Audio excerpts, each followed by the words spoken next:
So as I sit here, some 24 hours or a little bit more after the end of the Indiana Fever Connecticut Sun series, where the Indiana Fever were eliminated, the Indiana Fever and their rookie star Caitlin Clark, and their season ended.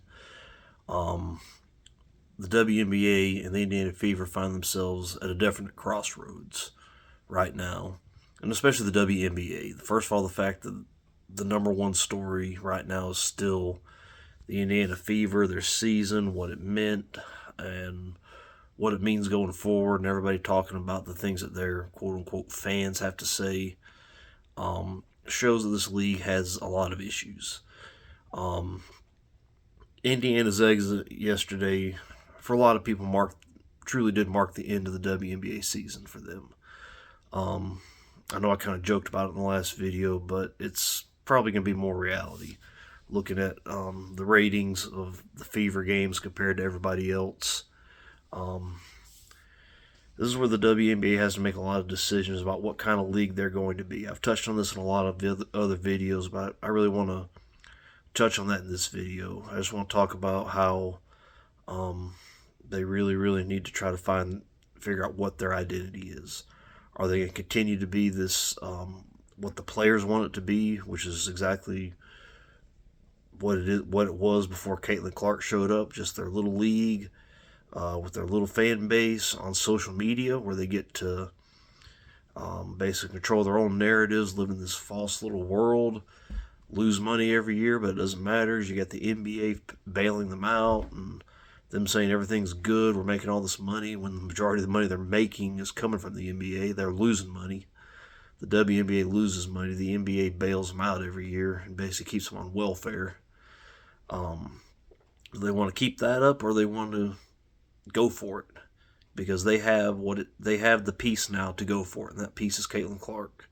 She has absolutely taken the sports world by storm.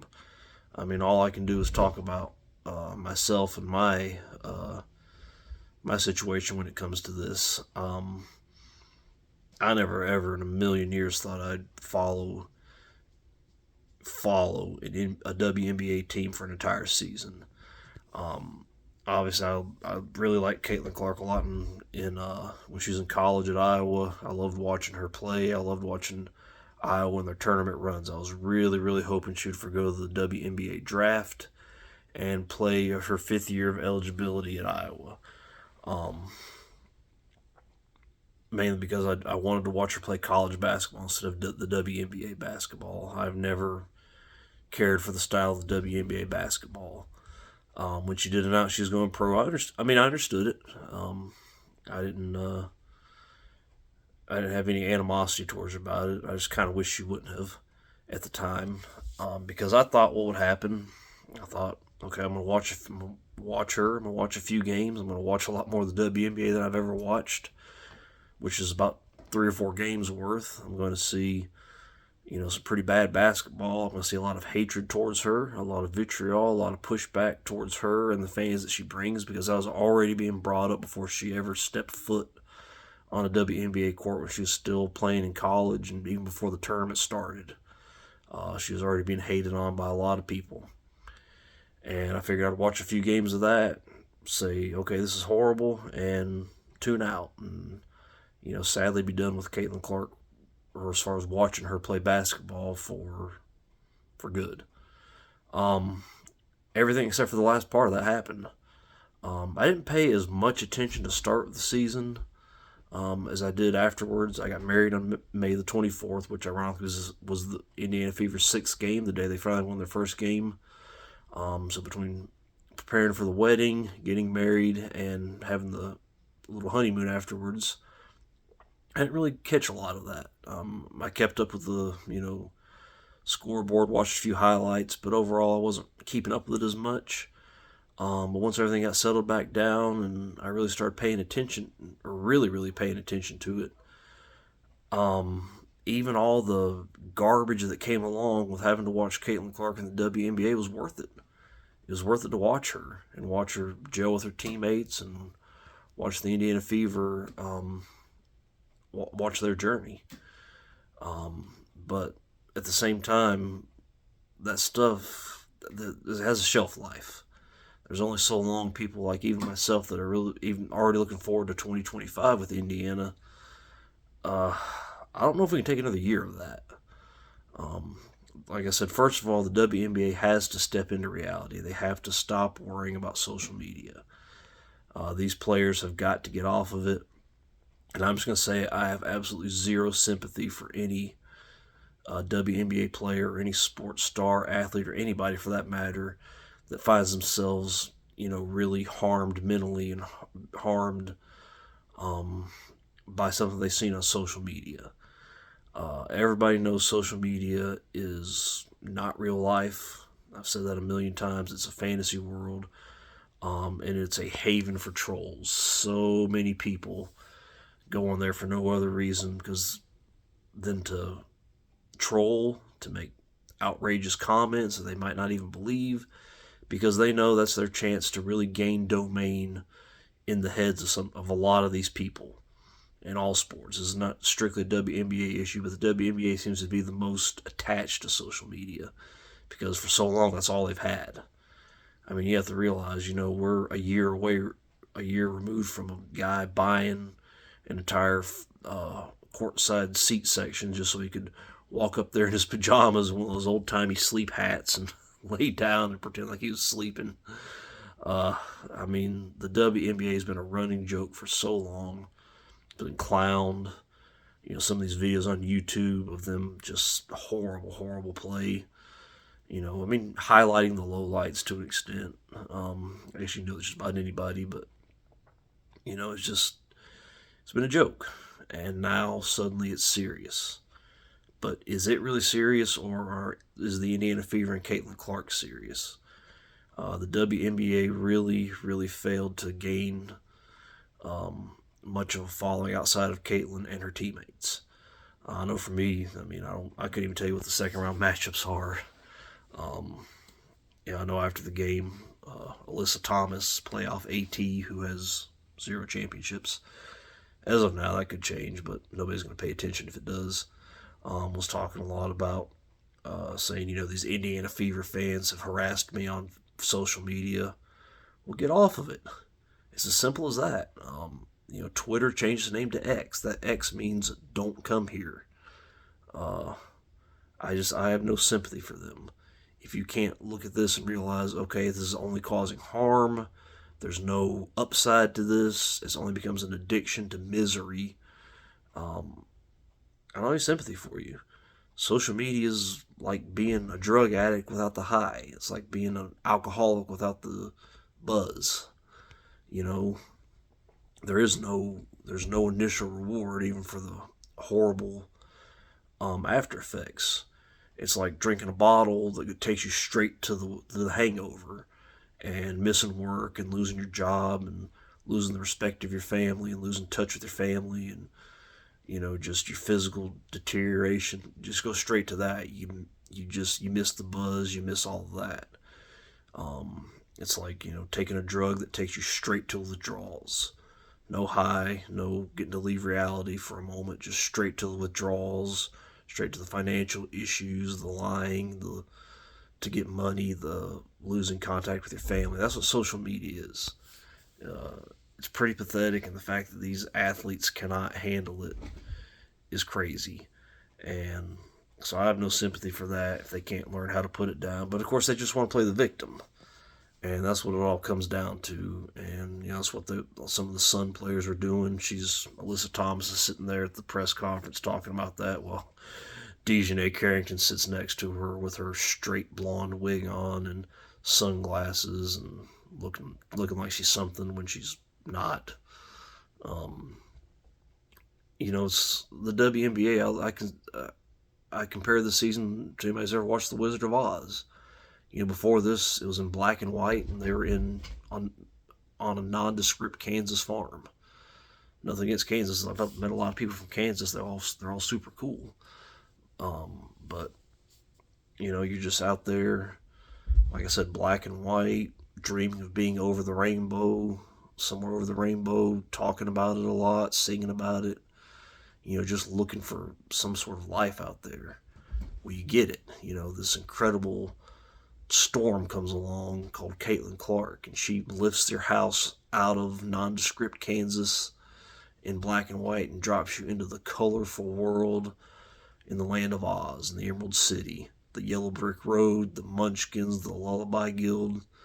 I mean, you name it. Now these players, they have this chance to walk down this bright yellow brick road and meet all these people and all these different people and have these different colors and just a new bright world with the wizard waiting with whatever their heart wishes for. Except these WNBA players don't want to do it. They don't want to go out in the land of Oz. They want to go back into nondescript Kansas, their little safe area. And that's where somebody in the WNBA has to be the adult in the room and has to say, look, we're doing this. We're going for it. This is probably a once-in-a-lifetime opportunity. I know we have a lot of other exciting rookies on the horizon with a certain skill level, and, they might be popular as well, but I'm going to say right now, my personal prediction is people like Paige Beckers and Juju Watkins, I don't think they're going to have anywhere close to Caitlin's effect. I really don't. I think they'll gain popularity, but I don't know. Overall, I just don't see it. I just think Caitlin's just that once-in-a-lifetime person, and she can take this league that has just struggled for nearly 30 years and take them to the next level. That's where the powers that be in the WNBA, that's where the powers that be in the NBA, because at the end of the day, they're the ones subsidizing them. Without them, they'd stop existing. That's where they have to step up and say, look, we're doing this. First of all, we're going to change some of the rules. None of this crazy physical, fighting, really. Let's face it. It's not, there's physical play, and there's just duking it out, slog fest, knocking people over, horribly inconsistent officiating. Some things are called, some of the most ticky-tack things are a foul, and then you just knock somebody over, you don't get nothing. You jam your acrylic nail in somebody's eye, nothing. I mean, they've got to fix that, and they've got to fix the style. If that means loosening up some of the, or calling more fouls, especially on the perimeter, so be it. If that means, calling more fouls in the paint, so they don't have people hanging off of them when they're trying to make layups. That's one thing that's killing the WNBA is these missed layups. That's the thing that really killed the Angel Reese hype train, other than the fact Angel Reese killed it the most, but the media tried to prop her up, but finally it got to be too much. Those missed layups are just so hard to watch. I know it looks a lot easier than it really is. I know I'd probably miss most or all of mine if I tried, but in a competitive setting. But at the same time, they got to fix that. They got to find a way to make it, when you get there, the layup goes in. I guess they're never going to lower the rims. That's one thing that was kind of something I never really cared for, is they said, let's lower the rims so they can dunk. They're not going to dunk, okay? Dunking involves an explosive jumping ability, which, unfortunately women don't have. Women truly are the fairer sex. They don't have the physical gifts that we have as far as that goes. The physical gifts they have are much, much better when it comes to real life. But I think I always felt they should lower it to help the missed layups, but I don't think we're going there. But they have to do something. And they also have to, stop going to war with their own fan base and calling people out, saying, Indiana Fever fans this, Caitlin Clark fans that. And first of all, you can say, oh, I'm not really calling Caitlin out. Well, if these are people that are willing to attach their name to hers, you're calling her out. You're calling out her character. And like I said, they've got to fix that. They've got to fix the play. They've got to have a more freewheeling style. They've got to have more ball movement, and they just have to try to find more people like her. And that's what I'm hoping that these new rookies will do, because, for lack of a better term, Caitlin Clark has a man's game to an extent. Obviously, she can't jump like that, but, she's fast. She has a very fast first step. She has a crazy fast dribble.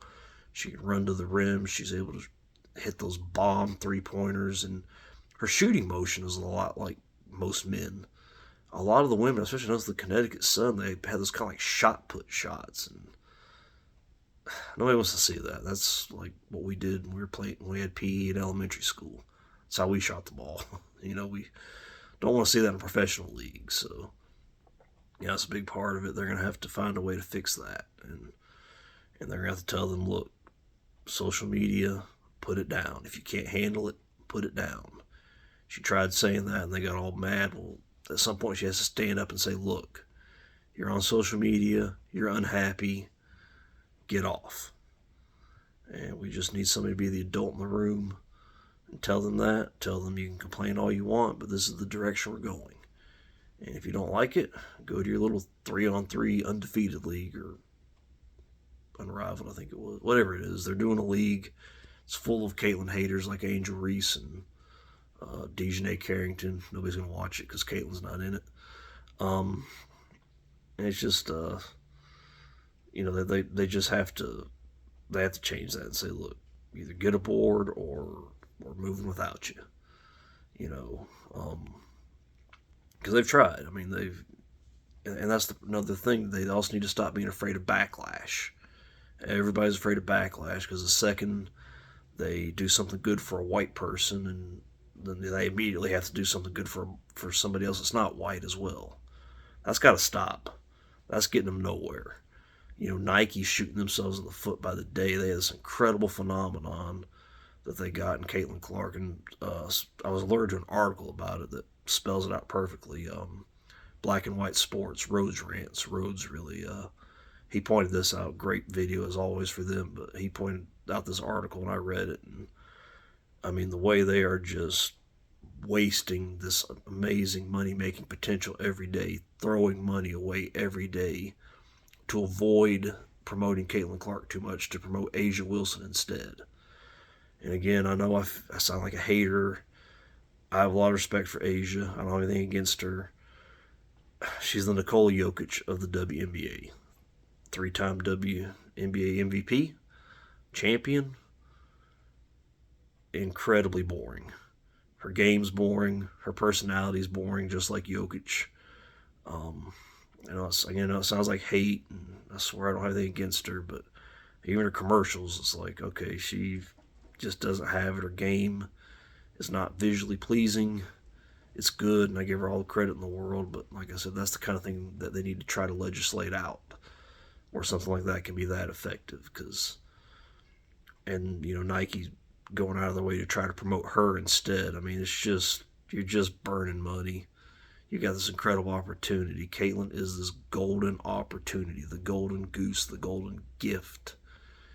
And the WNBA, Nike, you name it, they're just throwing her away because they're afraid of backlash. They're afraid of social media backlash. Put it down. Delete your social media account and put it down. If you're Nike, what do you need social media for? How much social media did you have when you were selling, for all those years of selling the Air Jordans? None. And they sold out. They still sell more than everybody else combined to this day. These people who are on social media. So that just tells you all you need to know right there.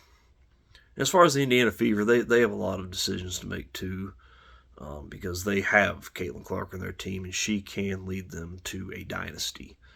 Not only a dynasty, but a very profitable dynasty where the Indiana Fever brand means more than ever, and they are synonymous with winning and changing the game and being victorious, taking the league out of the dark ages and into the light, into the land of Oz. I know they hired a new executive, or their old president of basketball operations. She's been working with the Pacers for the last few years. Now she's going back to the Fever, and I kind of have a soft spot in my heart for Christy Sides. She's tried. She's off social media. I feel like she's done a good job helping this team with the chemistry and navigating them, but she just has way too many holes in her coaching games. The not calling the timeouts, the head-scratching rotations, and the fact that they still never developed a half-court set.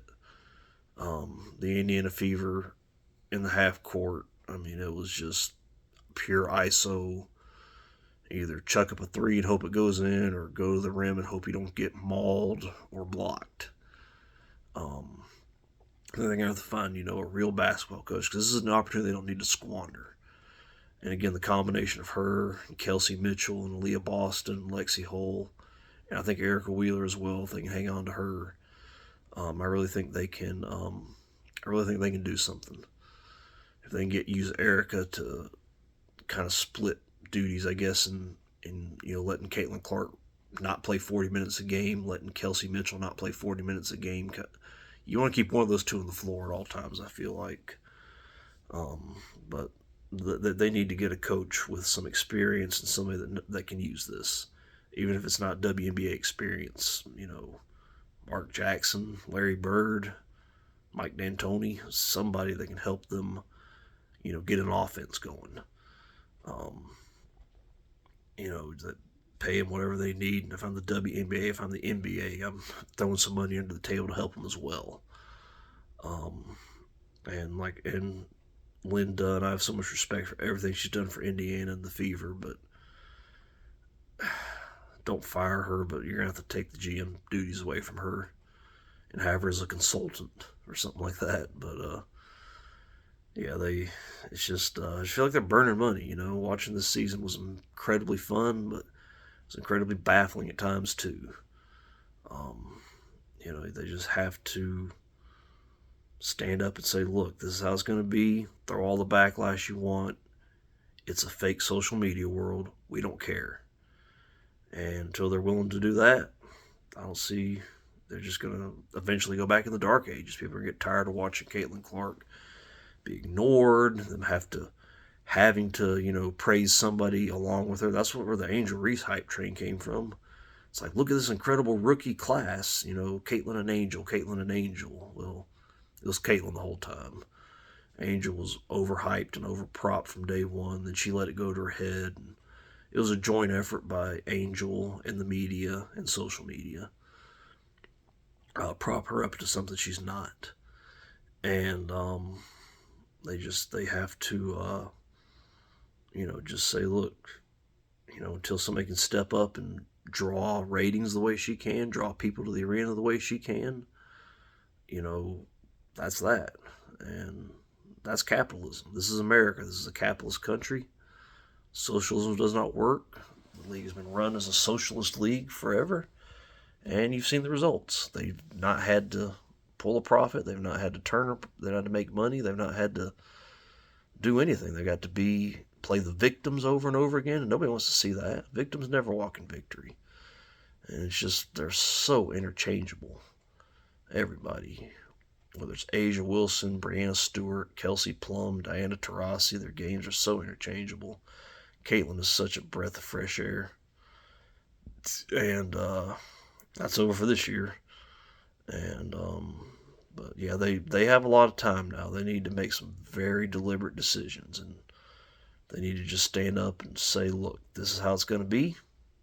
If you don't like it, good luck on your new little league, your 3-on-3 league, and good luck seeing me do anything with that. But we're going to hang on to Caitlin and get all the ratings. Thank you. So it'll be interesting to see which road they take, because both the WNBA and the Indiana Fever are at an amazing crossroads right now. So it's going to be fun to see. Probably be more videos as the offseason goes on. So and none of which involve anything else other than the Fever and Caitlin Clark's as it relates to the WNBA. So thank you guys again for watching. Can't thank you guys enough for your views. Subscribe if you like, and I will talk to you guys later.